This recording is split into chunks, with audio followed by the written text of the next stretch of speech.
So hello everyone, welcome to our YouTube channel, guys. So guys, in this video, we will cover perspective on public administration. जिस भी student के पास ये subject है perspective on public administration, तो उन student के लिए video होने वाली है।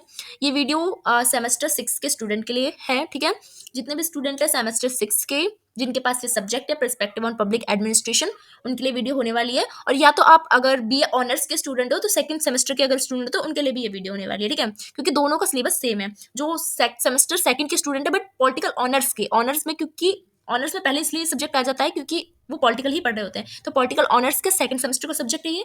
और जो ये एनईपी के स्टूडेंट है सेमेस्टर 6 के, उनके लिए ये 6 सेमेस्टर का है, ठीक है। तो चलिए वीडियो को स्टार्ट करते हैं। सो वीडियो को स्टार्ट करने से पहले अगर आप हमारे चैनल पे नए आए हो, फर्स्ट टाइम आए हो, तो चैनल को सब्सक्राइब जरूर कर दीजिएगा, बेल आइकन को ऑन जरूर कर दीजिएगा, जिससे सारी नोटिफिकेशन टाइम टू टाइम आपके पास मिल जाए। तो चलिए वीडियो को स्टार्ट करते हैं। आज हम सीरीज स्टार्ट करने वाले हैं पर्सपेक्टिव ऑन पब्लिक एडमिनिस्ट्रेशन। ये जो आपका है political science minor subject semester 6 के स्टूडेंट के पास है। पॉलिटिकल साइंस माइनर याद है क्या? पॉलिटिकल साइंस माइनर में मतलब अगर आपके पास हिस्ट्री प्लस पॉल है तो जो आपका पॉल का जो माइनर सब्जेक्ट है उस वो सब्जेक्ट आपको मिलेगा कौन सा पढ़ने को? Perspective on public administration. तो इसका आज हम यूनिट फर्स्ट करने जा रहे हैं, ठीक है। और टाइम टू टाइम मैं आपके पास लाती रहूंगी अलग अलग यूनिट्स, ठीक है। एंड हिंदी मीडियम में, इंग्लिश मीडियम में, बहुत में। तो आज मैं कर रही हूँ हिंदी मीडियम में, ठीक है। इसके बाद मैं फिर आपके लिए next in within 1 week मैं आपके लिए वीडियो लाऊंगी इंग्लिश मीडियम में, ओके। तो डोंट वरी। एंड ये पीडीएफ आप डिस्क्रिप्शन से डाउनलोड भी कर सकते हो, फ्री में आपको मिल जाएगा, डिस्क्रिप्शन में लिंक है, वहां से आप डाउनलोड कर लीजिएगा। तो चलिए स्टार्ट करते हैं यूनिट फर्स्ट, ठीक है। पब्लिक एडमिनिस्ट्रेशन का पर्सपेक्टिव ऑन पब्लिक एडमिनिस्ट्रेशन का। तो यूनिट फर्स्ट का हमारा नाम है एक अनुशासन के रूप में लोक प्रशासन, ठीक है। लोक प्रशासन यानी पब्लिक एडमिनिस्ट्रेशन, ठीक है। एक प्रशासन के रूप में, एक अनुशासन के रूप में लोक प्रशासन, ये आपका यूनिट फर्स्ट नेम, ठीक है। तो इंट्रोडक्शन से स्टार्ट करेंगे, ठीक है। कि एक अनुशासन के रूप में लोक प्रशासन होता क्या है, मतलब लोक प्रशासन है क्या, उसको जानते हैं, ठीक है। क्योंकि जिसके बारे में पढ़ रहे हैं उसके बारे में जानना सबसे पहले बहुत जरूरी है। तो लोक प्रशासन, जिसे हम पब्लिक एडमिनिस्ट्रेशन कहते हैं, एक अध्ययन और व्यवहार का क्षेत्र है। मतलब एक अध्ययन का भी क्षेत्र है और व्यवहार का क्षेत्र, मतलब एक प्रैक्टिकल क्षेत्र भी है। क्योंकि प्रैक्टिकल में हमारे पब्लिक एडमिनिस्ट्रेशन जो होते हैं वो होते हैं, ठीक है। आपको पता होगा हमारे जितने भी संस्थान होते हैं सरकारी, जितने भी होते हैं वो सब पब्लिक एडमिनिस्ट्रेशन से ही होते हैं। तो व्यवहार, वो व्यवहार में आ गया, और अध्ययन में हम पढ़ रहे हैं तो अध्ययन में भी आ गया। तो क्या है? पब्लिक एडमिनिस्ट्रेशन एक अध्ययन भी है और एक व्यवहार का भी क्षेत्र है, जो कि सरकार की नीतियों और कार्यक्रम के संगठन, प्रबंधन और कार्यवान पर केंद्रित होते हैं। मतलब एडमिनिस्ट्रेशन क्या करते हैं कि सरकार की नीतियां बनाता है। कोई एडमिनिस्ट्रेशन में बहुत सारी चीजें आती हैं, बहुत सारी संस्थाएं आती हैं, बहुत सारी चीजें आती हैं। तो उसमें से कुछ नीति बनाती है, कुछ कार्यक्रम करती है, कुछ संगठन होती है, कुछ मैनेजमेंट करती है, प्रबंधन करती है, कुछ उसको कार्य लागू करती है। ये एक बहुविषयक है, ठीक है, अनुशासन है। मतलब इंटरडिसिप्लिनरी अनुशासन है ये, ठीक है। जो राजनीतिक विज्ञान, प्रबंधन, अर्थशास्त्र, कानून और समाजशास्त्र से प्रेरित होता है। मतलब एडमिनिस्ट्रेशन में इन सबका मेल मिलाप देखने को मिलता है। किसका? एडमिनिस्ट्रेशन में हमें राजनीतिक से रिलेटेड एडमिनिस्ट्रेशन दिखता है, विज्ञान से रिलेटेड संस्थाएं दिखती है, इसरो वगैरह जैसे हो जाते हैं, प्रबंधन से रिलेटेड दिख जाती है, अर्थव्यवस्था से रिलेटेड दिख जाती है, जैसे कि हमारे जो जो हमारे वित्त आयोग वगैरह जो होते हैं, बैंक जितने होते हैं, कानून से रिलेटेड हमें दिख जाती है, समाजशास्त्र। तो इन सबका मेल मिलाप होता है पब्लिक एडमिनिस्ट्रेशन। पब्लिक एडमिनिस्ट्रेशन मतलब जितने भी पब्लिकली एडमिनिस्ट्रेशन होते हैं, प्रशासन होता है। प्रशासन तो जानते होंगे, प्रशासन से सरकार समझ आता है ना, काम करने वाले। ताकि सुशासन यानी गुड गवर्नेंस हो सके, ठीक है। पब्लिक एडमिनिस्ट्रेशन क्यों बनाए जाते हैं? क्योंकि गुड गवर्नेंस और सार्वजनिक सेवा की प्रभावशीलता सुनिश्चित की जा सके, बनी जा सके। क्योंकि एक एडमिनिस्ट्रेशन किसी भी देश के लिए बहुत जरूरी है। किसी भी देश की बैंक चलाने के लिए, किसी भी देश की पुलिस चलाने के लिए, किसी भी देश की सरकार चलाने के लिए, किसी भी देश की इन सारे क्षेत्र में जो भी चीजें आती हैं, हॉस्पिटल हो, स्कूल हो, उन सब में एक प्रशासन होता है ना, एडमिनिस्ट्रेशन। तो उसी को कहते हैं पब्लिक एडमिनिस्ट्रेशन। कॉलेज में होता है, कॉलेज में एक एडमिनिस्ट्रेशन होता है जिसका हेड कौन होता है? जिसका हेड प्रिंसिपल होता है। फिर टीचर्स होते हैं, फिर उसके फैकल्टी मेंबर होते हैं, फिर टीचर्स होते हैं, फिर स्टूडेंट होते हैं जो उनको कंट्रोल करता है। तो प्रशासन हर जगह होता है जो कि उसको कंट्रोल करता है। एग्जाम्पल के तौर पे मैंने कॉलेज का एग्जाम्पल दिया, तो वैसे ही देश का एग्जाम्पल है। देश को चलाने के लिए एक एडमिनिस्ट्रेशन होता है, फिर एक उससे नीचे होता है। जैसे बैंक को चलाने के लिए भी, बैंक भी पब्लिक पब्लिक इंस्टीट्यूशन है, तो उसको चलाने के लिए एडमिनिस्ट्रेशन जिसमें सबसे हेड होता है। उसके बाद क्या होता है? मैनेजर होता है। उसके बाद उससे छोटा पीए होता है। तो छोटे छोटे ऐसे ही हर जगह आपको देखने को मिलेगा, स्कूल में, कॉलेजेस में, या किसी कंपनी में, कहीं पे भी आपको एक एडमिनिस्ट्रेशन, एक प्रशासन देखने को मिलता है। क्यों मिलता है? क्योंकि एक अनुशासन बनाता है, एक डिसिप्लिन के लिए होता है। क्योंकि कॉलेज का एग्जांपल दिया, जैसे मैंने, कॉलेज कॉलेज में सबसे हेड जो होता है वो प्रिंसिपल होता है। प्रिंसिपल क्या करता है? अनुशासन बनाता है पूरे कॉलेज पे। इससे टीचर डलते हैं, फैक्चुअल डलते हैं, स्टूडेंट डलते हैं, ठीक है। उसके नीचे आते हैं फैकल्टी मेंबर, फिर आते हैं टीचर्स, फिर आते हैं स्टूडेंट्स, ठीक है। तो इन सब क्या होता है, एक डिसिप्लिन बनाने के लिए ये सब होते हैं कि इसका दबाव इन पे रहता है, इनका दबाव इन पे रहता है, तो जिससे एक अनुशासन बना रहे किसी भी संस्था में, ठीक है। तो यही होता है पब्लिक एडमिनिस्ट्रेशन, ठीक है। मैंने सिंपल भाषा में आपको समझा दिया। अब जानते हैं हम कि लोक प्रशासन का विकास कैसे हुआ एक अनुशासन के रूप में। लोक प्रशासन तो आपने जान लिया कि लोक प्रशासन क्या होता है, और लोक प्रशासन को अनुशासन के लिए ही बनाया जाता है, पर इसका विकास कैसे हुआ अनुशासन के रूप में। पहले लोक प्रशासन कैसा था, उसके बाद धीरे धीरे अनुशासन में कैसे कैसे हमें डेवलपमेंट देखने को मिलते हैं, धीरे धीरे विकास और ज्यादा इसमें डेवलपमेंट कैसे है इसको जानते हैं, ठीक है। तो शास्त्रीय लोक प्रशासन क्या था, और फिर मॉडर्न मतलब लोक प्रशासन क्या था, उसको हम जानेंगे। क्योंकि शास्त्रीय के बाद अगर हम मॉडर्न पढ़ेंगे तभी तो हम, शास्त्री के बाद अगर मॉडर्न आ रहा है तो भाई सीधी सी बात है, शास्त्री के बाद मॉडर्न आ रहा है मतलब डेवलपमेंट हुआ है, इसी से पता लग रहा है। अगर कोई चीज शास्त्री और मॉडर्न दो चीज दे रखी है तो मतलब डेवलपमेंट तो हुआ ही है, वरना एक ही ना पढ़ लेते हम कि अनुशासन, इसको बांटते कि बांटने का मतलब कि इसका डेवलपमेंट हुआ है। शास्त्रीय काल में यानी पुराने समय में, यानी 19वीं शताब्दी के अंत के समय में और 20वीं शताब्दी के शुरुआत के समय में, ठीक है, उस समय लोक प्रशासन कैसा था उसको हम शास्त्रीय कहते हैं, ठीक है। तो वुड्रो विल्सन का योगदान इसमें रहा है, किसमें, शास्त्रीय जो लोक प्रशासन है उसमें, ठीक है। वुड्रो विल्सन को लोक प्रशासन का जनक कहा जाता है, ये नाम याद ही रख लीजिएगा क्योंकि जनक है ये। इसको सबसे फर्स्ट लाइन में आप जरूर लिखिएगा जब आप एग्जाम देंगे तो, या कुछ भी आप असाइनमेंट भी देंगे तो, ठीक है। वुड्रो विल्सन को लोक प्रशासन का जनक कहा जाता है। उनकी 1887 की प्रसिद्ध एक निबंध है, ठीक है, उनकी एक ऐसे है जिसमें उन्होंने क्या लिखा था, the study of administration. The study of administration उनकी एक निबंध थी, उसमें एक आर्टिकल था, उसमें इन्होंने क्या दिया है, उन्होंने इसमें उन्होंने एडमिनिस्ट्रेशन के बारे में बताया है, ठीक है, कि राजनीतिक और प्रशासन के बीच अलगाव की बात की है, और सरकारी कार्यों को अधिक प्रभावी और व्यावसायिक बनाने पर बल दिया है, ठीक है। तो लोक प्रशासन की जानकारी हमें द स्टडी ऑफ एडमिनिस्ट्रेशन से मिलती है, और वुड्रो विल्सन की ये आर्टिकल है, निबंध है, जिसमें लोक प्रशासन का इसको जनक भी कहा जाता है, ठीक है। दूसरे हमें कहाँ से पता लगता है, इसको हम बाद में डिटेल में जानेंगे क्योंकि आपका पूरा चैप्टर ही है इन सब पे, शास्त्रीय वगैरह पे, आगे आगे आपको पूरा चैप्टर ही मिलेगा, इसलिए अभी थोड़ा थोड़ा इसलिए समझा रही हूँ क्योंकि आगे जो चैप्टर है वो इसी पे है, कि आपको अनुशासन के विकास मतलब शास्त्रीय काल ये वर्ग बताने, तो उसमें तो मैं डिटेल में बताऊंगी, इसलिए मैं यहाँ पे छोटे में बता रही हूँ। तो दूसरे हैं वैज्ञानिक प्रबंधन सिद्धांत, ठीक है। वैज्ञानिक प्रबंधन सिद्धांत किसने दिया, फ्रेडरिक टेलर ने दिया। इस सिद्धांत ने प्रशासन में दक्षता और उत्पादकता के लिए वैज्ञानिक पद्धति को अपनाने की वकालत की। देखो, शास्त्रीय काल में पहले आया, उन्होंने एडमिनिस्ट्रेशन की जानकारी दी, फिर वैज्ञानिक प्रबंधन के को जोड़ा गया एडमिनिस्ट्रेशन में। अब कहा गया कि वैज्ञानिक प्रबंधन को की उत्पादकता बढ़ाने के लिए, उसके गुण को बढ़ाने के लिए, उसकी क्वालिटी को बढ़ाने के लिए हमें जो वैज्ञानिक पद्धति है ना उसको हमें अपनाना पड़ेगा एडमिनिस्ट्रेशन में, ठीक है। तो जोड़ा गया उसको। फिर हम देखते हैं नवशास्त्रीय काल में कैसे पब्लिक एडमिनिस्ट्रेशन का विकास हुआ, ठीक है। तो 1930 से 1950 का समय हम कहते हैं नवशास्त्रीय काल, ठीक है। शास्त्रीय काल है पर शास्त्रीय काल में नवशास्त्रीय काल है, ठीक है। तो मानव संबंध आंदोलन जो कि एंटल मेयो ने जोड़ा, ठीक है। नवशास्त्रीय काल में एडमिनिस्ट्रेशन में मानव संबंध आंदोलनों को जोड़ा गया एंटल मेयो द्वारा। इसने प्रशासन में मानवीय व्यवहार को, प्रेरणा और सामाजिक कारकों की भूमिका को भी महत्वपूर्ण योगदान दिया, ठीक है। तो एडमिनिस्ट्रेशन में, प्रशासन में किस चीज को जोड़ा गया, मानव संबंधन आंदोलन जो है, इन सबको अब किससे जोड़ के देखा गया, मानवीय व्यवहार को, मानवीय प्रेरणा को, इन सबको एडमिनिस्ट्रेशन में जोड़ दिया गया नव शास्त्रीय काल में। उसके बाद हर्बर्ट साइमन का निर्णय लेने का सिद्धांत, ठीक है, इन्होंने भी शास्त्रीय काल में एडमिनिस्ट्रेशन में, प्रशासन में इस चीज को जोड़ा। उन्होंने पारंपरिक प्रशासनिक सिद्धांतों को चुनौती दी और सीमित तर्कशीलता जो कि बाउंडेड रेशनलिटी की अवधारणा दी, ठीक है। तो हर्बर्ट साइमन ने निर्णय लेने का सिद्धांत दिया। उन्होंने कहा कि जो प्रशासनिक जो था पुराना पारंपरिक, जो कि मतलब शास्त्रीय जो प्रशासन था शास्त्रीय काल का, वो कैसा, वो सीमित तर्कशील था, उसमें ज्यादा सवाल नहीं पूछे जाते थे, तो उसकी अवधारणा वो देते हैं, ठीक है। अब आधुनिक काल में जो कि वर्तमान 1950 से लेके अभी तक जो चल रहा है, मतलब अभी तक जब तक आप वीडियो देख रहे हो वर्तमान काल तक, तो उस समय लोक प्रशासन कैसा है, इसमें बहुत ज्यादा बदलाव आ चुके हैं, ठीक है। लोक चयन सिद्धांत, ठीक है, बुनचैन और टूलॉक के द्वारा जोड़ा गया पब्लिक एडमिनिस्ट्रेशन में लोक चयन और सिद्धांत को। इसने नागरिकों को सार्वजनिक सेवाओं के उपभोक्ता के रूप में देखा और बाजार आधारित प्रशासन की वकालत भी की है। इन्होंने कहा है कि सार्वजनिक सेवाओं और उपभोक्ता के रूप में बाजार आधारित प्रशासन की वकालत की, कि बाजारों को भी कंट्रोल करने के लिए लोक चयन सिद्धांत को अपनाया। नया लोक प्रशासन बनाया 1970 के दशक में सामाजिक समानता, जनभागीदारी और उत्तरदायित्व पर केंद्रित रहा। तीसरा, नया लोक प्रबंधन 1990 के दशक में जोड़ा गया एडमिनिस्ट्रेशन में। निजी क्षेत्र की दक्षता को देखने के लिए, निजीकरण को देखने के लिए, प्राइवेटाइजेशन को देखने के लिए प्रशासन में सुधार की नीतियों को अपनाने पर बल दिया गया। तो ये भी एडमिनिस्ट्रेशन में जोड़ा गया। ठीक है, पहले एडमिनिस्ट्रेशन एक छोटी सी चीज होती थी, फिर उसको बड़ा कर दिया गया इस सब चीजों को जोड़ के। डिजिटल प्रशासन और ई गवर्नेंस को भी प्रशासन में जोड़ा गया। आज हम पढ़ते हैं जब, तो हम एक प्रशासन जो सरकार है उसमें हम ई गवर्नेंस को भी जोड़ पढ़ते हैं और डिजिटल प्रशासन को भी पढ़ते हैं, जो कि 21वीं सदी की देन है। शासन, पारदर्शिता और सेवा वितरण में प्रौद्योगिकी का उपयोग। अगर टेक्नोलॉजी का उपयोग होगा, ई गवर्नेंस का उपयोग होगा, तो ज्यादा से ज्यादा लोगों के पास जो एडमिनिस्ट्रेशन प्रशासन का जो जितना भी काम है वो सब पहुंच पाएगा। ठीक है, जो भी सरकार सेवा दे रही है, चाहे बैंक की सेवा हो, चाहे किसी चीज की भी सेवा हो, चाहे कोई लाभ हो, कोई कानून हो, कुछ भी हो, तो ई गवर्नेंस और डिजिटल प्रशासन के माध्यम से पारदर्शिता रहेगा, क्योंकि डिजिटल रहेगा तो सबको दिखेगा वो। तो ये पारदर्शिता का भी काम करेगा और वितरण में भी बहुत ज्यादा सहायक रहेगा।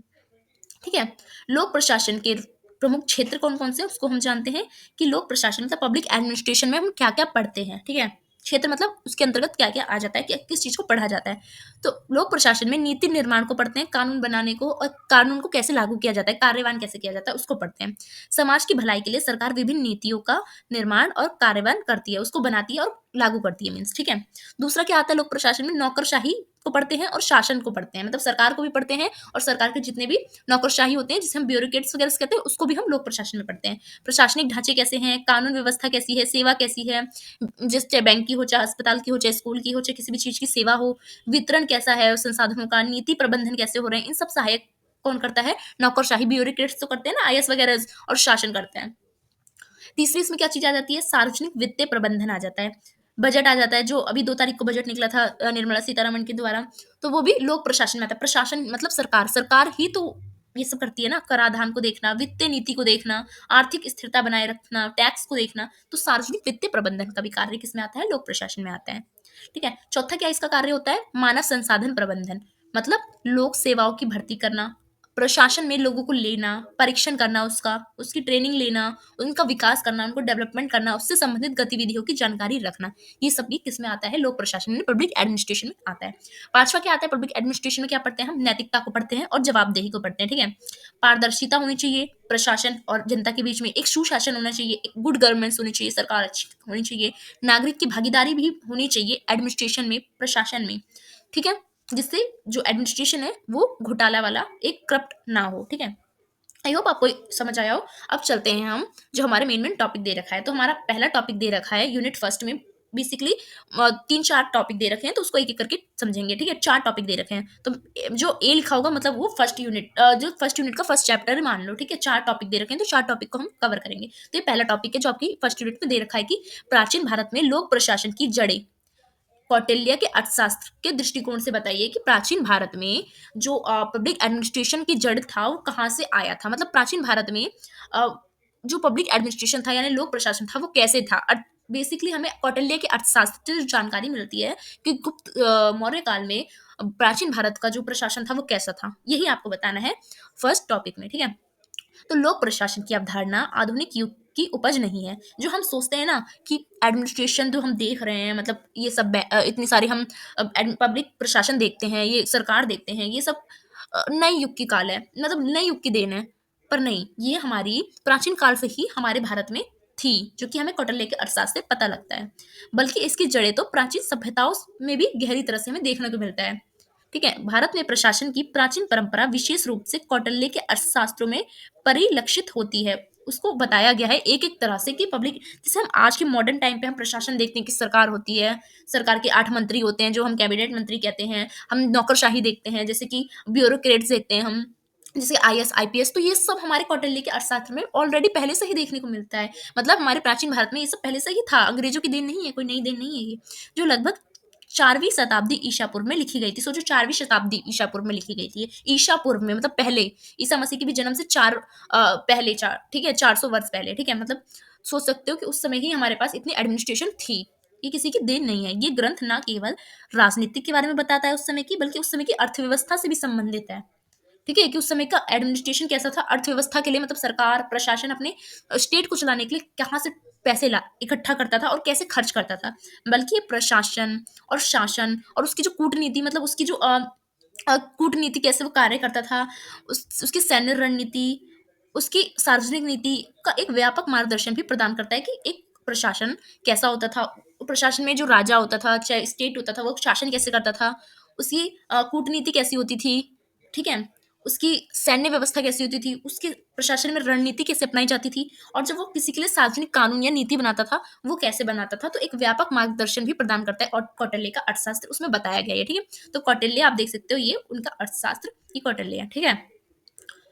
तो कौटिल्य और अर्थशास्त्र का एक संक्षिप्त परिचय जानते हैं हम, ठीक है। कौटिल्य के अर्थशास्त्र में बेसिकली था क्या, ठीक है। कौटिल्य जिसे चाणक्य या विष्णुगुप्त भी कहा जाता है, ठीक है, ये है मौर्य साम्राज्य के संस्थापक, चंद्रगुप्त मौर्य के प्रधानमंत्री और एक महान राजनीतिक के अर्थशास्त्री एवं कूटनीतिज्ञ थे। ये कौन थे, ये जो मौर्य साम्राज्य था, मौर्य साम्राज्य के जो शासक थे चंद्रगुप्त मौर्य, उनके प्रधानमंत्री थे ये, ठीक है। प्रधानमंत्री तो थे, साथ में ये उनके राजनीतिक के यानी पॉलिटिकल जो एडवाइस देते हैं वो भी थे, अर्थशास्त्री भी थे, और एक कूटनीतिक के भी थे, जो कि, ठीक है। अर्थशास्त्र एक विस्तृत ग्रंथ है, एक अर्थशास्त्र एक बहुत बड़ा ग्रंथ है, जो कि कौटिल्य द्वारा लिखा गया है। उस समय की प्रशासन के बारे में बताया गया है, जो तात्कालीन प्रशासनिक जो प्रणाली है, तात्कालीन जो अर्थव्यवस्था है, तात्कालीन जो कानून है और शासन की जो बारीकियां हैं, उसको दर्शाता है। जो आज हम देखते हैं तात्कालीन प्रशासनिक अर्थव्यवस्था, शासन कैसे हो रहा है आज, जो हम हमारे इंडिया में देखते हैं, चाहे वर्ल्ड में देखते हैं, तो ये सब पहले भी होता था, जो कि हमारे प्राचीन भारत में पहले से ही था, जो कि कौटिल्य के अर्थशास्त्र को पढ़ोगे तो आपको पता लगेगा, ठीक है। अब दूसरी चीज एक हम जानते हैं कि कौटिल्य के जो अर्थशास्त्र में लोक प्रशासन के प्रमुख सिद्धांत कौन कौन से थे। तो हम ये जान रहे हैं कि कौटिल्य के समय ही हम देखते हैं कि लोक प्रशासन पहले से ही हमारे जो अर्थशास्त्र है उसमें लिखा हुआ था। तो उसमें से कौन कौन से ऐसे प्रमुख सिद्धांत थे उनके अर्थशास्त्र में जो कि लोक प्रशासन से रिलेटेड थे, उसको हम जानते हैं, ठीक है, जो आज भी हमें देखने को मिलता है। तो पहली चीज हमें कौटिल्य के अर्थशास्त्र में लोक प्रशासन से संबंधित देखने को मिलता है, तो मिलता है कि राजा के बारे में और उसकी शासन प्रणाली के बारे में, ठीक है। तो राजा को राज्य के सर्वोच्च प्रशासक के रूप में देखा गया था कौटिल्य के अर्थशास्त्र में, जैसे कि आज भी हम देखते हैं कि प्रधानमंत्री क्या होता है, सबसे सर्वश्रेष्ठ होता है, जिसे प्रजा के कल्याण के लिए कार्य करना आवश्यक था, ठीक है। हमें हम क्या देख रहे हैं, उस समय का कौटिल्य के अर्थशास्त्र यानी चंद्रगुप्त मौर्य यानी प्राचीन भारत में ही हमारा लोक प्रशासन था ऑलरेडी। राजा को एक सक्षम, एक नैतिक और एक दूरदर्शी प्रशासक होना चाहिए, जो न्याय और सुशासन स्थापित करे। कौटिल्य के अर्थशास्त्र में राजा कैसे आना चाहिए, उसकी प्रणाली कैसे होनी चाहिए, उसके बारे में हम पढ़ रहे हैं। तो राजा को कैसा बताया, एक सक्षम राजा होना चाहिए, उसमें नैतिकता होनी चाहिए, और उसमें एक दूरदर्शिता होनी चाहिए कि अगर वो कोई कानून बना रहा है तो वो आगे का देख के बनाए, फ्यूचर को देख के बनाए, कि मतलब ऐसा कानून ना बना जो फ्यूचर में उसको खतरा हो, ठीक है। न्याय अच्छा करना चाहिए, उसे न्याय करना आना चाहिए, उसे सुशासन स्थापित करे। तो राजा कैसा होना चाहिए, जो गुड गवर्नेंस, देखो जो आज हम गुड गवर्नेंस पढ़ते हैं, गुड गवर्नेंस कौटिल्य के ही अर्थशास्त्र में इसका वर्णन हमें मिलता है। शासन को सुचारू रूप से चलाने के लिए एक अच्छी तरह से संगठित नौकरशाही आवश्यकता है। देखो, अब हम देखो कौटिल्य के अर्थशास्त्र में हमें नौकरशाही का जिक्र मिलता है, जो आज हम देखते हैं ना ब्यूरोक्रेट्स, जो कि आईएएस आईपीएस जो होते हैं ना पद बड़े बड़े, इसी को हम कहते हैं ब्यूरोक्रेट्स, नौकरशाही। तो देखो ये तो हमें अंग्रेज कहते हैं, ये तो हम तुम्हारे भारत में आए तो हम तुम्हें देके गए आईएएस आईपीएस बाद में, पर ये आप देखो कौटिल्य के अर्थशास्त्र में इसकी जानकारी पहले से ही है, ठीक है। वहीं पे नौकरशाही का जिक्र हमें देखने को पहले से ही मिलता है। दूसरा क्या हमें देखने को मिलता है, प्रशासनिक संरचना के बारे में हमें जानकारी मिलती है प्राचीन भारत में, ठीक है, कि प्रशासनिक तंत्र को केंद्र यानी राजा से लेकर ग्राम स्तर पर व्यवस्थित किया गया था। अब देखो अंग्रेज कहते थे ये जो आपका एडमिनिस्ट्रेशन है, जो कि आप केंद्र की सरकार होती है, फिर राज्य की सरकार होती है, फिर ग्राम पंचायत होती है, तो ये सब हम देखे गए हैं। बट ये तो देखो कौटिल्य के शास्त्र में पहले पहले से ही जो शक्ति है उसका विभक्तिकरण हो रखा था, डेवल्यूशन हो रखा था पहले से ही। आज हम कॉन्सेप्ट कहते हैं कि हमने दूसरे के संविधान से लिया है कि अ, हमें जो शक्ति है उसको बांटना है, कि केंद्र की शक्ति अलग होगी, राज्य को अलग होगी और ग्राम पंचायत को अलग होगी। पर ये तो कौटिल्य के अर्थशास्त्र में पहले से दे रखा है कि राजा से लेकर ग्राम की जो शक्ति है उसको अलग किया गया है। और अमात्य जो है वो मंत्री होगा, जो आज भी हम देखते हैं कि प्रधानमंत्री जो होता है, ठीक है, वो अमात्य के रूप में काम करता है, और राष्ट्रपति जो है वो राजा के रूप में। बेसिकली आज के तौर पे राजा काम मतलब राष्ट्रपति काम नहीं करता, ठीक है, क्योंकि राजतंत्र नहीं है। महामात्य होगा जो प्रधानमंत्री अधिकारी होगा। राज्य के प्रमुख पदाधिकारी होंगे, जो नीतियों को लागू करने और जनता की भलाई को सुनिश्चित करने के लिए कार्य करेंगे, जो हमारे मंत्री के कैबिनेट्स होते हैं उनकी बात की गई है, ठीक है, राजा के अधिकारी। जनपद होगा जो कि प्रांत होगा, ठीक है। विषय होगा जिसे जिला कहा गया है। नगर होगा जिसे आज के तौर पे शहर कहते हैं। ग्राम होगा जो कि गांव होगा, ठीक है, प्रशासनिक इकाई होगी। तो देखिए शक्ति का पहले से ही बंटवारा किया गया है। हम कहते हैं कि आज हमने शक्ति का बंटवारा किया है संविधान बनाते समय, तो नहीं, किसी से लिया नहीं है। हमारे कौटल्य के अर्थशास्त्र में पहले से ही जनपद दे रखा था। जनपद से छोटा जिला होगा, जिला से छोटा शहर होगा, और शहर से छोटा ग्राम होगा। तो पहले से ही ये जिक्र हमें देखने को मिलता है। तीसरी क्या एडमिनिस्ट्रेशन हमें देखने, प्रशासन हमें देखने को मिलता है अर्थशास्त्र से, कि अर्थव्यवस्था कैसी होगी और कर प्रणाली कैसी होगी। तो हमें कौटिल्य के अर्थशास्त्र से उस समय का प्रशासन में, प्रशासन की अर्थव्यवस्था कैसी थी और कर प्रणाली कैसी थी, वो भी हमें देखने को मिलती है। कर संग्रह जो राजस्व को सुचारू रूप से संचालित करने के लिए प्रभावी नीति अपनाई गई थी। टैक्स को इकट्ठा करने के लिए एक सुचारू रूप से एक नीति लागू की गई थी, कानून बनाए गए थे, जो हमें पहले से ही देखने को मिलता है। ठीक है। कराधान प्रणाली को न्याय संगत और स्थायी बनाकर शासन की वित्तीय स्थिरता को सुनिश्चित की गई।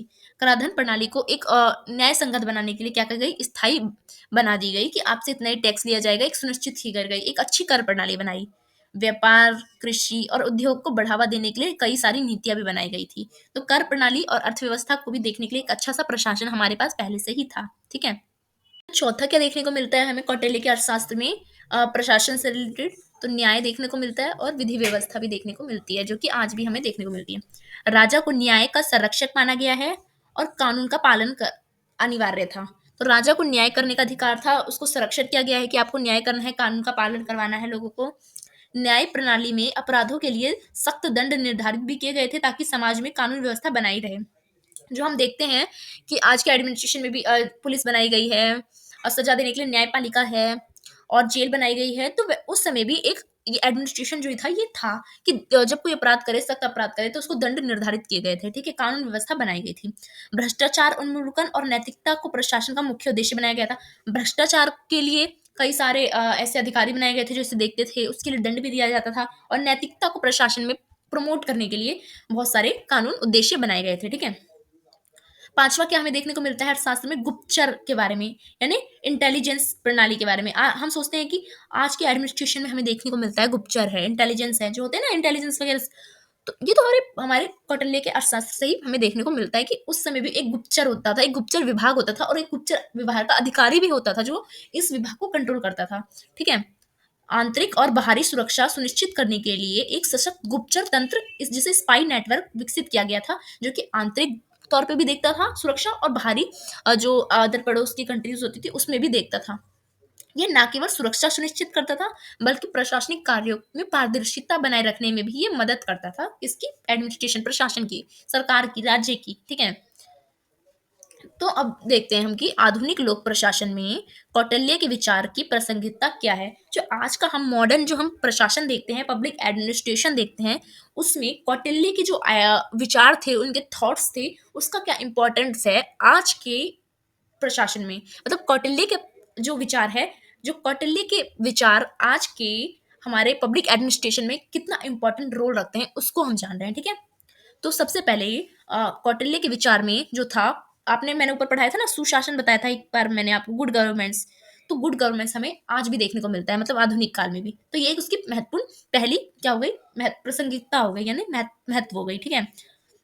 गुड गवर्नेंस और लोक प्रशासन में पारदर्शिता का महत्व आज भी कौटिल्य के सिद्धांत से ही प्रेरित लिया गया है। जो हम गुड गवर्नेंस लागू कराए आज हमने अपने प्रशासन में, और जो हम लोक प्रशासन में जो पारदर्शिता की बात करते हैं, ठीक है, तो वो कहाँ से लिया गया है, वो कौटिल्य के सिद्धांत से ही आज, मतलब आधुनिक काल में हमने अपने प्रशासन में लिया है। जो हम कर प्रणाली, हमने जो आधुनिक तौर पे हम कर प्रणाली, जो हमारी टैक्स जो सिस्टम है, हमारे जो वित्तीय अनुशासन है, हमारे जो भ्रष्टाचार रोधी जो नीतियां हैं, वो भी अर्थशास्त्र के ही कई सिद्धांत आज भी सरकारी तंत्र में देखे जा सकते हैं। जो भ्रष्टाचार से निपटने के लिए, अनुशासन से निपटने के लिए, अनुशासन बनाए रखने के लिए, कर प्रणाली को देखने के लिए, इन सबको देखने के लिए, जो अब आज भी हमारे जो इन सबको देखने के लिए जो एडमिनिस्ट्रेशन है, ये किससे प्रेरित है, ये कौटिल्य के अर्थशास्त्र से ही प्रेरित है। और क्या क्या प्रेरित है, शासन में नैतिकता बनाए रखना, कि एक सरकार जो है वो नैतिकता के आधार पर चले, तो ये भी कहाँ से लिया गया है, कौटिल्य के अर्थशास्त्र से लिया गया है। नीतिगत दक्षता हो और प्रभावी निर्णय निर्माण की आवश्यकता जो है, वो आज भी कौटिल्य के प्रशासनिक विचारों से ही मेल खाती है। हम जब शासन में नैतिकता की बात करते हैं, दक्षता की बात करते हैं, प्रभावी निर्णय निर्माण की बात करते हैं, तो ये सब हम अगर कौटिल्य के अर्थशास्त्र पढ़ेंगे तो उसमें भी ये देखने को मिलता है। तो कहीं ना कहीं मैच खाता है, तो कह सकते हो कि उसके विचार से मेल खाती है ये। ठीक है। अब हम जानते हैं फर्स्ट यूनिट में हमें अब दूसरा टॉपिक पढ़ना है, ये दूसरा टॉपिक है। ठीक है। तो फर्स्ट यूनिट का जो आपका दूसरा टॉपिक है उसमें आपको पढ़ना है आधुनिक लोक प्रशासन एक सैद्धांतिक यात्रा का अवलोकन। मतलब जो आज के टाइम पे जो हमारा पब्लिक एडमिनिस्ट्रेशन है उसकी एक यात्रा का अवलोकन करना है कि कैसे मतलब पुराने टाइम पे पब्लिक एडमिनिस्ट्रेशन कैसा था, फिर उसके बाद मध्य टाइम पे कैसा पब्लिक एडमिनिस्ट्रेशन आया, फिर आज के टाइम पे जो आज हम देखते हैं ना हमारा प्रशासन, वो कैसे आया। मतलब आज का प्रशासन को अगर हम पढ़ेंगे तो इसके इतिहास को तो पढ़ना पड़ेगा ना, कैसे ये आज वाला बना। मतलब अगर आपके बारे में पढ़ना होगा तो जैसे कि तो आपके हिस्ट्री के बारे में भी तो पढ़ना पड़ेगा ना थोड़ा, कि आप कैसे कैसे बड़े हुए, कैसे कैसे पढ़े, आपकी फर्स्ट क्लास में पढ़े, सेकंड क्लास में पढ़े, आपने क्या क्या पढ़ा, तब जाके आप आज बने ना जो बने। तो वैसे ही हमें क्या करना है, ये पब्लिक एडमिनिस्ट्रेशन को पढ़ना है इतिहास से लेके आज तक, ठीक है। तो लोक प्रशासन जो कि पब्लिक एडमिनिस्ट्रेशन है वो है क्या, वो एक अनुशासन के रूप में समय के साथ विकसित हुआ है, ठीक है। हम देखते हैं public administration time to time अपने अंदर एक नई नई चीज को जोड़ जोड़ के क्या करा गया, एक अपने आप को विकसित कर लिया, इसने बड़ा कर लिया। इसकी यात्रा और इसकी दक्षता और इसकी नौकरशाही से शुरू होकर, इसकी दक्षता कहाँ से शुरू हुई थी, नौकरशाही से शुरू होकर सुशासन तक आई, जो कि मॉडर्न टाइम पे सुशासन, गुड गवर्नेंस कौटिल्य में भी देखने को मिला, बाद में भी आया। डिजिटल प्रशासन आज के तौर पे हम देखते हैं, ई गवर्नेंस देखते हैं, नागरिक की भागीदारी तक पहुंच गई। मतलब एक नौकरशाही से लेके आज नागरिक की भागीदारी तक लोक प्रशासन का विकास हुआ। बदलते सामाजिक, आर्थिक और राजनीतिक संबंध के अनुसार लोक प्रशासन के सिद्धांत में महत्वपूर्ण परिवर्तन हुए हैं। लोक प्रशासन के महत्वपूर्ण परिवर्तन में सामाजिक कारण भी है, आर्थिक कारण भी है और राजनीतिक संदर्भ भी जोड़े गए हैं। चलिए एक करके जानते हैं। शास्त्रीय लोक प्रशासन के सिद्धांत क्या थे। मतलब पुराने टाइम पे लोक प्रशासन कैसा था, उसकी विचारधारा कैसी थी, उसके सिद्धांत कैसे थे, ठीक है। तो शास्त्रीय किसे कहोगे आप कौटिल्य वाला नहीं कहोगे। मतलब ये एक सिद्धांत, मतलब वो होता है जब हमें जो थिंकर्स द्वारा दिया जाता है। तो ये शास्त्रीय मतलब जो हमारे ये वेस्टर्न के जो थे उनके बारे में आपको पढ़ना है, जो उन्होंने दिया था फर्स्ट टाइम अपने बुक वगैरह को पब्लिश करके। तो 1880 से लेके 1930 का पढ़ना है आपको, ठीक है, जिसका हम शास्त्रीय लोक प्रशासन सिद्धांत कहते हैं।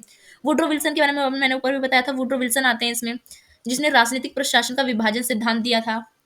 वुड्रो विल्सन के 1887 के निबंध जो था द स्टडी ऑफ एडमिनिस्ट्रेशन को आधुनिक लोक प्रशासन की नींव माना जाता है। जो आज की हम लोक प्रशासन देखते हैं ना, जिसमें केंद्र सरकार का अलग काम होता है, राज्य सरकार अलग करती है और ग्राम पंचायत अलग करती है। मतलब शक्ति का बंटवारा किया गया है ना, मतलब प्रशासन का विभाजन किया गया है और ये किया गया है। तो ये हमें वैसे कौटिल्य के टाइम से भी देखने को मिलती है।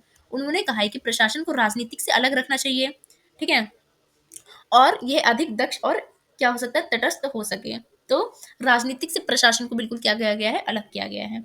इस विचार से लोक प्रशासन को एक स्वतंत्र अनुशासन के रूप में स्थापित करने में मदद की है, कि कार्यपालिका अलग होगी, न्यायपालिका अलग होगी और विधायिका अलग होगी। शक्ति का विविधीकरण देखने को मिलता है। वैज्ञानिक प्रबंधन सिद्धांत, उसके बाद क्या आया, वैज्ञानिक प्रबंधन सिद्धांत आया, जो कि शास्त्रीय नव शास्त्रीय काल में आया, फ्रेडरिक टेलर ने दिया 1911 में, ठीक है। इन्होंने प्रशासन को एक वैज्ञानिक तौर पे लॉन्च किया, कह सकते हो स्टैब्लिश किया। टेलर ने वैज्ञानिक प्रबंधन सिद्धांत में प्रशासन में दक्षता बढ़ाने के लिए वैज्ञानिक तरीकों पर जोर दिया। उन्होंने कहा अगर प्रशासन को अच्छी तरह से चलाना है, उसकी दक्षता बढ़ानी है, उसकी क्वालिटी बढ़ानी है, तो आपको इसमें साइंटिफिक तौर से इसको चलाना होगा, इसको मैनेज करना होगा। इसमें क्या करा गया, कार्य विभाजन किया गया, सबके कार्यों को एक अलग अलग बांट दिया गया, मानवीकरण किया गया, स्टैंडर्डाइजेशन किया गया और प्रोत्साहन योजना बनाई गई। इन सबको अपनाने की बात की गई। मतलब इन अगर किसी को सिस्टमैटिक तौर पे अगर आप किसी काम को करते हो तो वो एक साइंटिफिक तौर पे कहलाता है, वो एक साइंटिफिक मतलब वैज्ञानिक सिद्धांत कहलाता है। यह सिद्धांत औद्योगिक संगठनों में आधुनिक अधिक लागू हुआ, लेकिन सरकारी प्रशासन पर भी प्रभाव डाला। ये आई तो थी, ये प्रशासन जो है वो औद्योगिक संगठनों के लिए, मीन्स कंपनियों के लिए, कंपनी को मैनेज, एक कंपनी का अधिकारी होता है, ठीक है, जिसकी कंपनी होती है वो सबसे हेड होता है, ठीक है। उसके बाद उसका उस कंपनी में मैनेजर होता है, उसके बाद उस कंपनी का सुपरवाइजर होता है, फिर उस कंपनी को देखने वाले होते हैं, फिर उस सुपरवाइजर होता है, फिर उसमें काम करने वाले होते हैं। तो ये देख रहे हो ना, ये जो चलती जा रही है सीढ़ी, तो इसी को एक वैज्ञानिक प्रबंधन कहते हैं, ठीक है। साइंटिफिक इसको कहते हैं मैनेजमेंट, ठीक है। तो ये फ्रेडरिक टेलर ने दिया था। तो ये आई थी औद्योगिक संगठन के लिए, मीन्स कंपनी के लिए, जो मैंने कभी कंपनी का एग्जांपल दिया, तो इसको अप्लाई कर दिया गया किस पे, एडमिनिस्ट्रेशन पे भी, मतलब प्रशासन में भी, कि प्रशासन में भी सबसे ऊपर क्या होगा, एक अधिकारी होगा, फिर उसके नीचे एक अधिकारी होगा, फिर उसके नीचे एक जैसे सबसे ऊपर कौन होगा, जैसे कि सरकार होगी, मतलब जो भी प्राइम मिनिस्टर होगा, फिर उसके बाद कौन होगी, मंत्री कैबिनेट्स होंगे, फिर उसके बाद कौन होंगे, ब्यूरोक्रेट्स होंगे, मतलब नौकरशाही होंगे, आईएएस आईपीएस होंगे, फिर उसके बाद उससे छोटे, फिर उससे छोटे होंगे। मतलब ऐसे सिस्टमैटिक तौर पे, इसी को कहते हैं वैज्ञानिक प्रबंधन, ठीक है, कंफ्यूज मत होना। फिर नौकरशाही सिद्धांत की बात करते हैं, मैक्स वेबर 1922 में, ठीक है। वेबर ने आदर्श नौकरशाही सिद्धांत दिया है, जिसमें प्रशासनिक संरचना को पदानुक्रम यानी हायरार्की तौर पे, विशेषज्ञता के तौर पे, स्पेशलाइजेशन के तौर पे, योग्यता आधारित नियुक्त और नियमों के पालन पर आधारित बताया गया है। मीन्स जो हम आईएएस आईपीएस देखते हैं, मतलब हम देखते हैं ब्यूरोक्रेट्स के बारे में, तो ये हायरार्की तौर पे इसको, इनको योग्यता के आधार पर लेना चाहिए, इनकी नियुक्ति जो है वो इनकी योग्य आधार पे करना चाहिए, मतलब एग्जाम वगैरह से लेके नौकरशाही को प्रशासन की स्थिरता और दक्षता के लिए आवश्यक माना गया है। जो नौकरशाही है वही क्या करेगी, प्रशासन को स्थिरता दिलाएगी, एक स्टेबल करेगी। ठीक है, कौन लाएगा स्टेबिलिटी एडमिनिस्ट्रेशन में? उनकी नौकरशाही लाएगी, उनकी जो नौकरशाही होगी। लाइक आईपीएस, आईपीएस तो करते हैं ना, जो भी सरकार कानून बनाती है उसको अपने जिलों में लागू करवाती है, उसको देखती है। आईएएस आईपीएस तो करते हैं ना।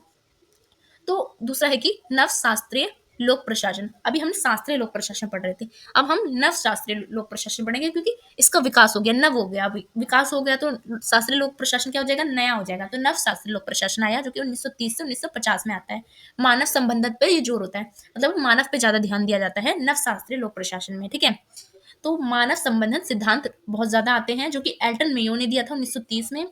इसने पारंपरिक प्रशासनिक सिद्धांत को चुनौती दी थी और कार्यस्थल पर सामाजिक संबंधों और प्रेरणा के महत्व को उजागर भी किया था। अब इसने जो पारंपरिक जो प्रशासनिक सिद्धांत था, जो कि हायरार्की वगैरह में थी, तो उन सबको कार्यस्थल पर क्या बात की गई कि अब मानव सिद्धांत दिया गया, कि मानव को सामाजिक संबंध और प्रेरणा के महत्व को उजागर किया गया। हार्थोन हार्थोन प्रयोगनी ने दिखाया कि कर्मचारी की उत्पादकता केवल वित्तीय प्रोत्साहन पर निर्भर नहीं करती, बल्कि कार्य वातावरण और सामाजिक कारकों से भी प्रभावित करती है। मीन्स आपको इनको सोशल तौर पे भी क्या करना पड़ेगा, इनको एक रिस्पेक्ट देनी पड़ेगी। और यही नहीं है कि आप सिर्फ पैसे के तौर पे इसको क्या कर सकते हो, वित्तीय प्रोत्साहन के तौर पे आपको इसको सामाजिक कारकों से भी प्रभावित होती है। ठीक है, लोक प्रशासन। दूसरा एग्जाम्पल दिया हर्बर्ट साइमन का निर्णय निर्माण सिद्धांत, ये भी नव में आता है। ठीक है, नव शास्त्री में आता है, 1947 में दिया। साइमन ने पारंपरिक प्रशासनिक सिद्धांत की आलोचना की और इसे सीमित बताया है। कहा है कि इसमें तर्कशीलता सीमित है, बाउंडेड है इसमें रैशनैलिटी, ठीक है, की अवधारणा को प्रस्तुत किया कि इसमें ज्यादा अधिक मतलब रैशनैलिटी नहीं है। उन्होंने तर्कसंगत निर्णय लेने की बात की है, मतलब हमें नेशनल डिसीजंस मेकिंग की बात की है। और अनुबंधीय शोध यानी इंपीरियल एम्पिरिकल रिसर्च की बात पर जोर दिया है। ठीक है, तीसरा आधुनिक लोक प्रशासन, जो कि हम मॉडर्न टाइम पे देखते हैं 1950 से आज तक। तो उसमें नया लोक प्रशासन को जोड़ा गया है। ठीक है, न्यू पब्लिक एडमिनिस्ट्रेशन को 1970 में पारंपरिक प्रशासन की अक्षमताओं और जनता की आवश्यकताओं की उपेक्षा के खिलाफ प्रतिक्रिया के रूप में ये विकसित हुआ था। ये पारंपरिक प्रशासन में जितनी भी कमियां रह गई थी, उस कमियों को भरने के लिए नया प्रशासन जो एडमिनिस्ट्रेशन है वो आया था। अब उसकी आवश्यकताओं को पूरा करने के लिए, उसकी प्रतिक्रिया को पूरा करने के लिए।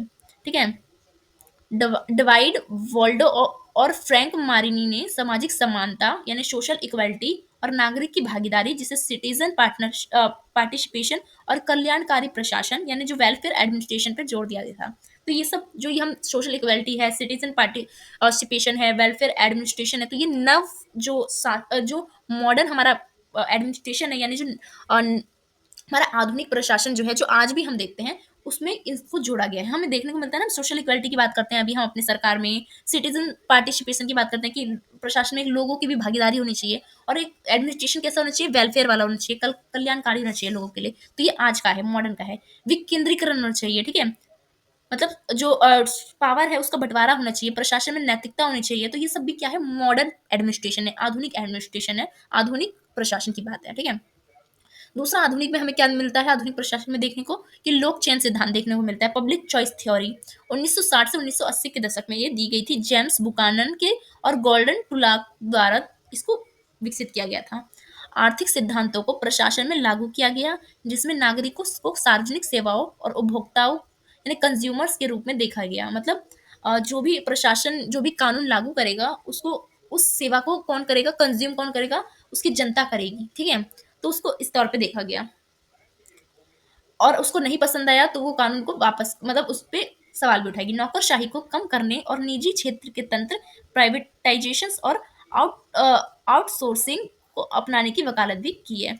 नौकरशाही को कम करके निजी क्षेत्र तंत्र को बढ़ावा देने की, मीन्स प्राइवेटाइजेशन, हर चीज में थोड़ा क्या हो, निजीकरण की बात की गई। ठीक है, नव प्रशासन में कि मतलब जैसे कि बैंक है, अभी देखिए नौकरशाही मतलब सरकार के अंडर में थी, तो बैंक अब प्राइवेट भी किए गए। पहले एयरपोर्ट सरकारी होते थे, एयरपोर्ट को भी प्राइवेट वाला किया गया, जिससे अब क्या है, प्रशासन में सिर्फ सरकारी चीजें नहीं आती है, प्रशासन में अब पब्लिक वाली चीजें भी आती हैं। जैसे कि पब्लिक, आप सिम यूज करते हो जैसे कि रिलायंस का, तो वो भी एक केस में आता है, वो पब्लिक में आ जाता है। तो पब्लिक की बात की गई कि पब्लिक में भी अब पब्लिक की चीज भी एडमिनिस्ट्रेशन में क्या है, वो जोड़ी जाएगी। ठीक है, तीसरा नया लोक प्रशासन प्रबंधन को जोड़ा गया, न्यू पब्लिक एडमिनिस्ट्रेशन को 1980 से 1990 में, ठीक है। नव उदारवादी जो नियो लिबरल थे लोग नीति और वैश्वीकरण से प्रेरित थे, ठीक है। तो उसमें नया लोक प्रशासन को जोड़ा गया। प्रशासन में निजी क्षेत्र की प्रथाओं को अपनाने पर जोर दिया गया। जो प्राइवेटाइजेशन था उसको अपनाने पर जोर दिया गया न्यू एडमिनिस्ट्रेशन में, कि पब्लिक की जो चीज़ है, जैसे कि जियो का सिम हो गया, जैसे कि प्राइवेट हॉस्पिटल हो गए, प्राइवेट स्कूल हो गए, इन सब पे जोर दिया गया। प्राइवेट बैंक्स हो गए, प्राइवेट एयरपोर्ट की फ्लाइट्स हो गई, तो बहुत सारी ऐसी सेवा जो प्राइवेट जो सरकारी होती थी पहले सिर्फ, तो उसको प्राइवेट मतलब निजीकरण भी उसको किया गया। प्रदर्शन मूल्य किया गया, परफॉर्मेंस मेजरमेंट किया गया, ग्राहक केंद्रित सेवा को लॉन्च किया गया, कस्टमर ओरिएंटेड सर्विस की गई, निजीकरण जो मैंने बताया ना आपको, मतलब उसको निजी क्षेत्र निजीकरण प्राइवेटाइजेशन किया गया हर चीज को, जिससे लागत कॉस्ट कटिंग हुई, ठीक है, लागत में कट होती है। तो विस्टोफोर हुड और असब्रोन एंड ग्लेबलर के कार्यों से प्रेरित था ये, ठीक है। चौथा क्या हुआ, मॉडर्न एडमिनिस्ट्रेशन में नया लोक सेवा को भी जोड़ा गया, न्यू पब्लिक सर्विस को भी जोड़ी गई, 2000 में जोड़ा गया इसे, ठीक है, मतलब 20th सेंचुरी में। और न्यू जो पब्लिक सर्विस थी उसकी आलोचना करते हुए इसमें लोकतांत्रिक प्रशासन, सहयोग और सार्वजनिक मूल्यों पर ध्यान केंद्रित किया गया। अब जो पब्लिक एडमिनिस्ट्रेशन है उसमें लोकतंत्र प्रशासन को जोड़ा गया, ज्यादा महत्वपूर्ण दिया गया, सहयोग को दिया गया और सार्वजनिक मूल्यों को दिया गया। जेनेट और रॉबर्ट डेनहार्ट ने 2003 द्वारा इसको प्रस्तावित किया था, ठीक है, कि इन तीनों चीज को उसमें जोड़ा जाए। लोक प्रशासन को नागरिकों की सेवा के लिए समर्पित किया गया। अब जो प्रशासन है उसको पब्लिक सर्विस के लिए दिया गया, ना कि केवल ग्राहक संतुष्टि के लिए दिया गया। नैतिकता का पारदर्शिता और जन भागीदारी पर भी जोर दिया गया। इसमें जो मतलब लोग है उसकी भी भागीदारी होनी चाहिए, अपना फीडबैक देना चाहिए, लोग अपना फीडबैक दे, चाहे वो सरकार हो चाहे वो कोई प्राइवेट कंपनी हो, तो दोनों को फीडबैक का एक हो सके, मिल सके। पांचवा, सुशासन और ई गवर्नेंस को लॉन्च किया गया एडमिनिस्ट्रेशन में, जो कि 2000 में जोड़ा गया। शासन जो कि गवर्नेंस की अवधारणा विकसित हुई इससे, जिसमें सरकार के अलावा अन्य भागीदारी एनजीओ को जोड़ा गया, निजी क्षेत्र और नागरिक समाज को भी शामिल किया गया, ठीक है। सुशासन में एनजीओ वगैरह को भी जोड़ा गया जो छोटे छोटे लेवल पे काम करती थी। सुशासन गुड गवर्नेंस की प्रमुख सिद्धांत क्या है, गुड गवर्नेंस का काम क्या होता है, मतलब गुड गवर्नेंस है क्या, बेसिकली इसके सिद्धांत से आपको पता लग जाएगा। गुड गवर्नेंस एक पारदर्शिता, ट्रांसपेरेंसी देता है सरकार में, कह सकते हो जवाबदेही, कि जो राजा है या जो कोई सरकार है तो उसको क्या होना चाहिए, जवाबदेही होना चाहिए, उससे सवाल जनता पूछे तो वो उस चीज का जवाब दे। कानून का शासन, रूल ऑफ लॉ होने चाहिए, पास प्रशासनिक में दक्षता होनी चाहिए, इफिशिएंसी होनी चाहिए, ठीक है। तो ये गुड गवर्नेंस के चार सिद्धांत हैं। ई गवर्नेंस को भी लॉन्च किया गया था। तो ई गवर्नेंस क्या है, सूचना और संचार को प्रौद्योगिकी आईसीटी का उपयोग कर प्रशासनिक सेवा को डिजिटल रूप से सुगम बनाना। जैसे पहले बैंक सेवा होती थी तो उसको आपको पोस्ट ऑफिस में जाके आपको फॉर्म भरना पड़ता था, आपको पैसे जमा करने पड़ते थे तो आपको वहां जाना पड़ता था, मतलब कोई भी सेवा के लिए आपको पहले जाना पड़ता था करने के लिए, ठीक है। सूचना को, तो सूचना को टेक्नोलॉजी में बदल के अब क्या कही गई, आप जैसे कि आपको पता है टैक्स भी भरना हो तो आप फोन पे भर सकते हो, पैसे ट्रांसफर करना हो इस पे भर सकते हो, आपको कोई बिजली का बिल भरना है तो आप इससे कर सकते हो, आपको कोई कानून देखना है तो आप जैसे लॉन्च हुई तो आप टीवी, रेडियो, फोन, नेटवर्क इन सब के माध्यम से देख सकते हो। तो ई गवर्नेंस इसी को कहते हैं, ठीक है।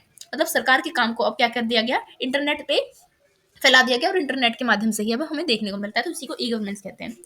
अब हमारे फर्स्ट यूनिट का तीसरा टॉपिक जो है वो है प्रिंसिपल ऑफ पब्लिक एडमिनिस्ट्रेशन, यानी लोक प्रशासन के सिद्धांत कौन कौन से हैं।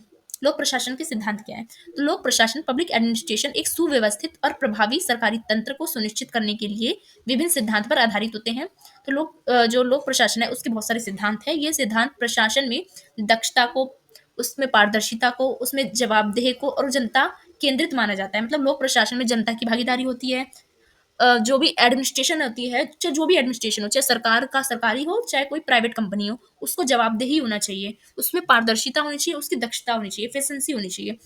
विभिन्न विद्वानों और संगठनों द्वारा समय समय पर लोक प्रशासन के सिद्धांत को विकसित किया गया, ठीक है, उसमें डेवलपमेंट किया गया। क्लासिकल सिद्धांत जो कि मैंने आपको 3 बार ये ऊपर 2 बार पढ़ा दिया, ये तीसरी बार है। क्या करूँ, आपको टॉपिक ही दे रखा है, मतलब 4 टॉपिक दे रखे हैं, उसमें बार बार एक ही चीज दे रखा है, तो टॉपिक वाइज पढ़ानी हो तो बार बार रिपीट हो रहा है ये चीज, पर पढ़ लीजिए आपको समझ आ जाएगा। पर एक ही चीज बार बार आ रहा है, ये बार बार आ नहीं रहा, आपका टॉपिक है। मतलब फर्स्ट यूनिट में 4 चैप्टर थे तो मैं 4 चैप्टर एक ही वीडियो में करा रही हूँ। तो फर्स्ट चैप्टर में भी ये था, सेकंड चैप्टर में भी था, आपका थर्ड चैप्टर में भी आ रहा है, मतलब थर्ड टॉपिक में भी आ रहा है, तो इसलिए मैं पढ़ा रही हूँ, ठीक है। तो हेनरी इसमें थोड़ा डिटेल में है क्योंकि चैप्टर हो गया, अब मैं इसमें थोड़ा ज्यादा डीपली बताऊंगी तो आपको ज्यादा आसानी होगी। तो हेनरी फेलो के प्रशासनिक सिद्धांत को जानते हैं। क्लासिक में हम अगर पढ़ेंगे, क्लासिकल अप्रोच में, क्लासिकल प्रिंसिपल में, तो हम हेनरी फेलो को पढ़ेंगे, ठीक है। हेनरी फेलो नाम याद रखिएगा। प्रशासनिक प्रबंधन में हेनरी फेलो का नाम आता है। इन्होंने प्रशासन में 14 सिद्धांत को बताया है कि एक प्रशासन को चलाने के लिए, किसी भी प्रशासन को, चाहे वो कोई कंपनी हो, चाहे वो कोई संगठन हो, कोई ऑर्गेनाइजेशन हो, चाहे कोई अ, सरकारी ही विभाग हो, तो उसको चलाने के लिए मतलब किसी भी एडमिनिस्ट्रेशन यानी प्रशासन को चलाने के लिए आपको 14 सिद्धांत को फॉलो करना होगा। ये सिद्धांत दिया है, चाहे कोई भी हो, स्कूल हो, कॉलेज हो, पब्लिक हो, बैंक हो, मतलब 14 सिद्धांत, कोई कंपनी हो, उसको 14 सिद्धांत का फॉलो करना है। ठीक है, पहला सिद्धांत क्या है? विभाजन का सिद्धांत होना चाहिए, यानी डिवीजन ऑफ वर्क होना चाहिए। मतलब चाहे वो कोई कंपनी हो, चाहे कोई स्कूल हो, चाहे कुछ भी हो, मतलब चाहे पब्लिक कोई एडमिनिस्ट्रेशन मतलब इंस्टीट्यूशन हो, चाहे कोई मतलब सरकारी हो, चाहे कोई कंपनी हो, उसमें एक शक्ति जो है मतलब विभाजन होना चाहिए कि उसका एक हेड होना चाहिए, फिर एक उससे छोटा होना चाहिए, फिर एक उससे छोटा होना चाहिए। जैसे मैंने आपको कॉलेज का एग्जांपल दिया था, प्रिंसिपल होते हैं, फिर फैकल्टी मेंबर्स होते हैं, फिर टीचर्स होते हैं, फिर स्टूडेंट होते हैं, तो ऐसे होना चाहिए। मतलब एक कोई भी कंपनी हो तो पहला हेड होना चाहिए, फिर मैनेजर होना चाहिए, फिर सुपरवाइजर होना चाहिए, फिर काम करने वाले वर्कर्स होने चाहिए। मतलब हर चीज में एक हायरार्की होनी चाहिए। इसकी बात करते हैं। ठीक है, कार्य को छोटे भागों में विभाजित करने से दक्षता बढ़ती है, इफिशिएंसी बढ़ती है। अगर सबको एक एक काम दे दिया जाए ना, काम में बंटवारा कर दिया जाए, तो काम में एक इफिशिएंसी आती है, दक्षता आती है। तो पहला सिद्धांत में क्या आएगा? विभाजन का सिद्धांत। ठीक है, दूसरा है प्राधिकरण और उत्तरदायित्व, यानी अथॉरिटी एंड रिस्पॉन्सिबिलिटी। हर एक कार्य में एक प्राधिकरण होना चाहिए, उसका उत्तरदायित्व होना चाहिए, रिस्पॉन्सिबिलिटी होनी चाहिए, यानी एक अधिकारी को निर्णय लेने की शक्ति और उसके अनुसार जवाबदेही भी होनी चाहिए। मतलब एक को सबसे हेड बनाओ जो अधिकारी निर्णय लेने की शक्ति रखता हो।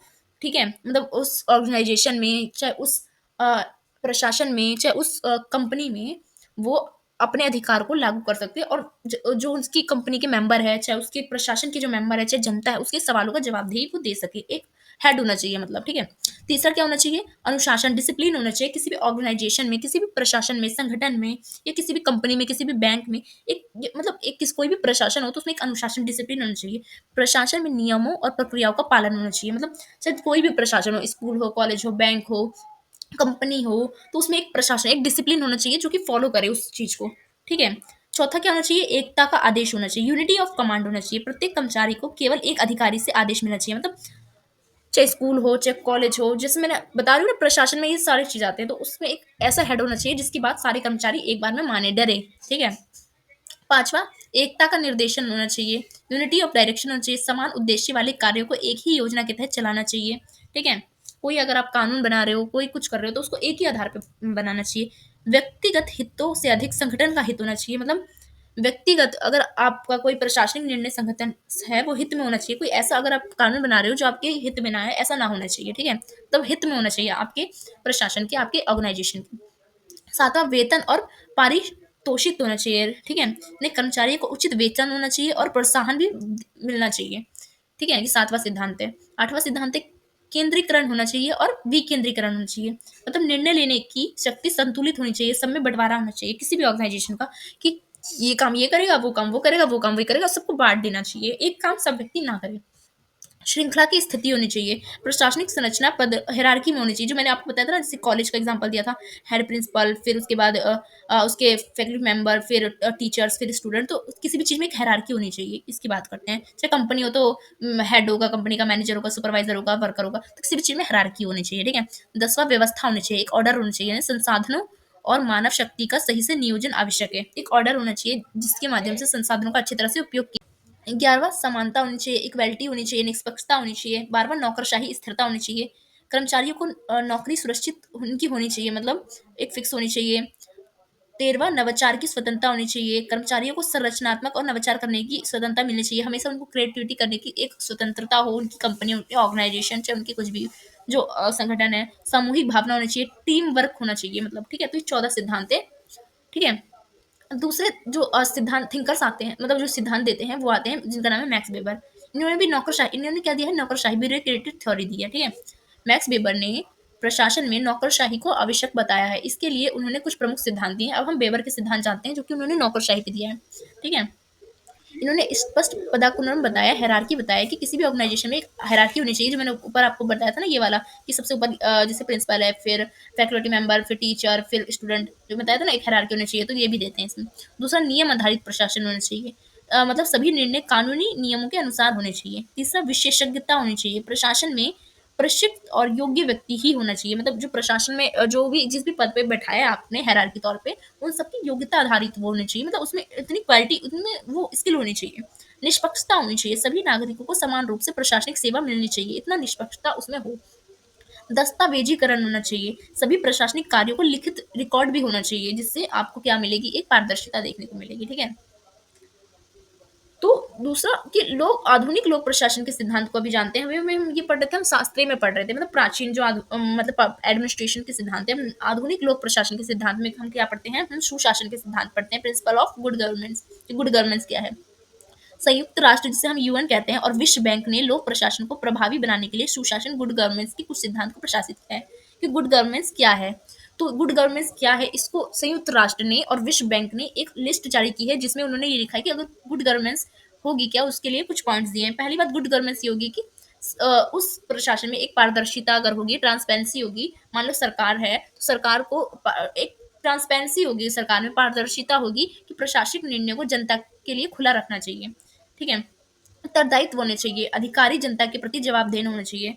मतलब जो भी प्रशासन में ऊपर में व्यक्ति बैठ रखा है, उसको जनता के जवाब देना चाहिए, उसके सवालों का।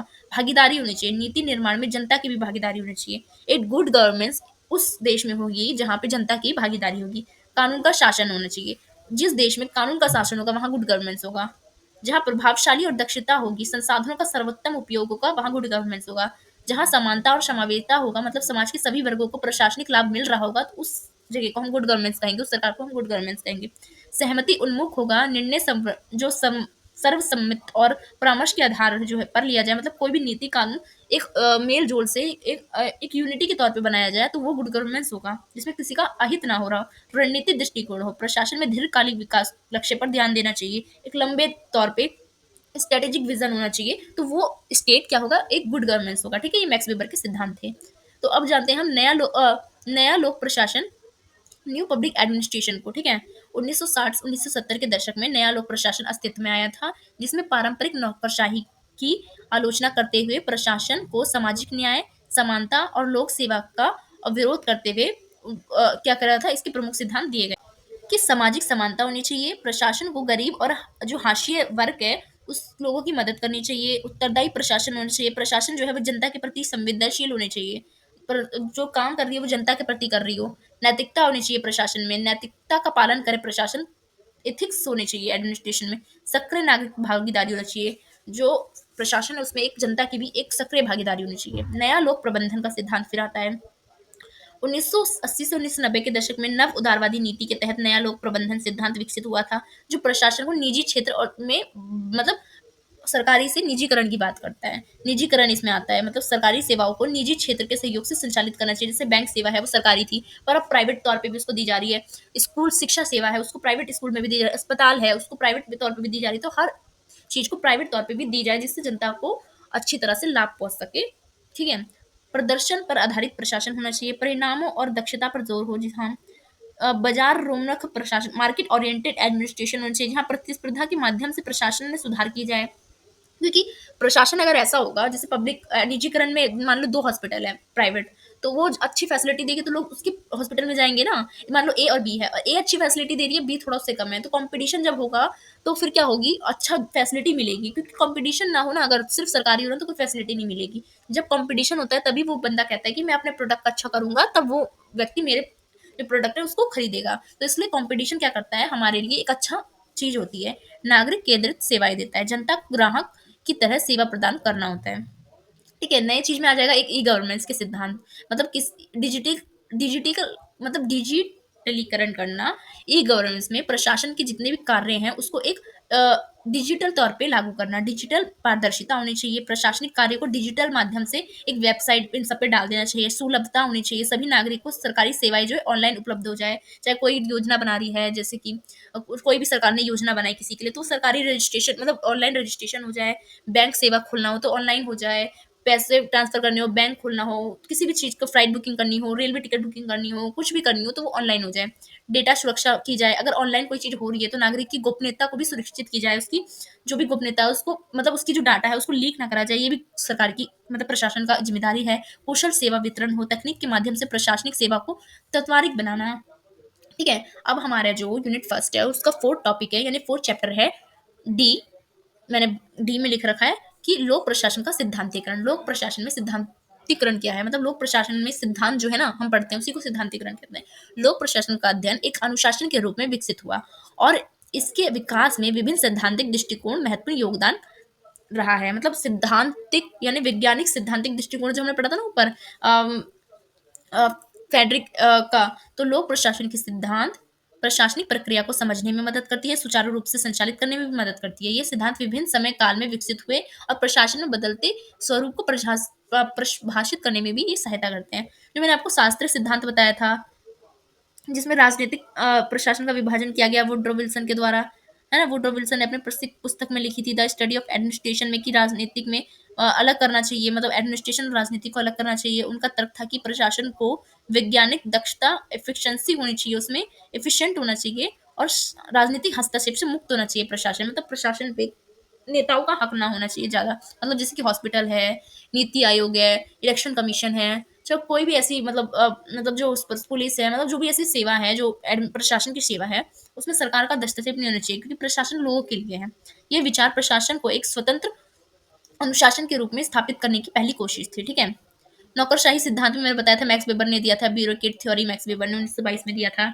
मैक्स वेबर ने बताया था स्पष्ट हायरार्की होनी चाहिए, रूल बेस्ड ऑपरेशन होना चाहिए, नियम आधारित संचालन होना चाहिए, मतलब किसी भी संचालन के आधार विशेषज्ञ स्पेशलाइजेशन होना चाहिए, निष्पक्षता होनी चाहिए, लिखित दस्तावेज सब मैं ऊपर बता चुकी हूँ, इसलिए मैं जल्दी जल्दी बता दे रही हूँ। मैं 3-4 बार ये चीज पढ़ा चुकी हूँ। प्रशासनिक प्रबंधन सिद्धांत होना चाहिए, हेनरी फेलो ने दिया था। मैंने हेनरी फेलो का आप 14 सिद्धांतों पर पढ़ाया था ना, उसको वही आया रिपीट करके इसमें, क्योंकि आपके 4 टॉपिक दे रखे हैं इसलिए रिपीट आ रहा है। अगर मैं एक एक चैप्टर पढ़ाती ना आपको अलग अलग वीडियो में, फर्स्ट यूनिट में आपके 4 चैप्टर दे रखे हैं, तो आपको लगता है कि ठीक है, पर आपको मैं एक ही वीडियो में पढ़ा रही हूँ, तो इसलिए आप सोच रहे हो कि बार बार क्यों आ रहा है, तो आपका चैप्टर ही दे रखा है बार बार, तो इसमें मैं क्या कर सकती हूँ। तो फोर्थ है वैज्ञानिक प्रबंधन सिद्धांत, क्योंकि फेब्रिक टेलर ने दिया, ये भी मैंने ऊपर पढ़ा दिया 2 बार, ठीक है, तो क्या पढ़ाऊंगी ये भी दोबारा में, ठीक है। नवशास्त्रीय सिद्धांत, ये भी मैंने आपको ऊपर पढ़ा ही रखा है, ठीक है। सीमित तर्कशीलता, मतलब बाउंडेड, ये हर्बर्ट साइमन ने दिया, ये भी ऊपर पढ़ा रखा है। आधुनिक प्रशासन सिद्धांत, ये भी मैंने आपको ऊपर पढ़ा दिया है। लोक चयन सिद्धांत, ये भी मैंने ऊपर आपको पढ़ा रखा है। नया लोक प्रबंधन, ये भी पढ़ा रखा है। नया लोक सेवा, सुशासन में ई गवर्नेंस, ठीक है। समकालीन प्रशासनिक सिद्धांत, जिसमें गुड गवर्नेंस को जोड़ा गया, इन सबको जोड़ा गया, ये सब मैंने आपको ऊपर पढ़ा रखा है। बस मैं आपको निष्कर्ष बताती हूँ कि लोक प्रशासन क्या है। एक अनुशासन के रूप में प्राचीन शासन मॉडल, जैसे कि कौटिल्य के अर्थशास्त्र से लेकर हम आधुनिक टाइम पे जो हमने इतने सारे सिद्धांत पढ़े ना, इसमें लास्ट में आधुनिक वाला पढ़ा, तो मतलब कौटिल्य से लेकर आधुनिक सिद्धांत तक इसका विकास हुआ है। नवीन लोक प्रबंधन जो है, मतलब आज जो हम न्यू पब्लिक एडमिनिस्ट्रेशन जो देखते हैं वो प्रशासन सिद्धांत तक विकसित हुआ है। ये सरकारी दक्षता बढ़ाता है, सरकार की इफिशिएंसी बढ़ाता है, नागरिक की सहभागिता को बढ़ाता है, रोल को बढ़ाता है, समग्र सार्वजनिक सेवा को वितरण को आकार देने में भी महत्वपूर्ण भूमिका निभाता है, और तकनीकी प्रगति भी करता है। ठीक है, मतलब टेक्नोलॉजी का भी प्रगति करता है, क्योंकि ई गवर्नेंस वगैरह आई, वैश्वीकरण आया, क्योंकि प्राइवेटाइजेशन आई, निजीकरण को इसने बढ़ावा दिया, बढ़ती नागरिक उपेक्षाओं के साथ लोक प्रशासन एक नए चुनौती का सामना करने के लिए लगातार विकसित होता रहा है। हमेशा इसमें चेंजेस आते रहे। आई होप आपको ये पूरा फर्स्ट यूनिट मैंने आपको पढ़ा दिया, आपको समझ आया हो, अच्छा लगा वीडियो का, आपको अच्छी लगी वीडियो को लाइक कीजिएगा, दोस्तों कॉलेज ग्रुप में शेयर कीजिएगा, वीडियो कैसी लगी कमेंट सेक्शन में भी जरूर बताइएगा। धन्यवाद।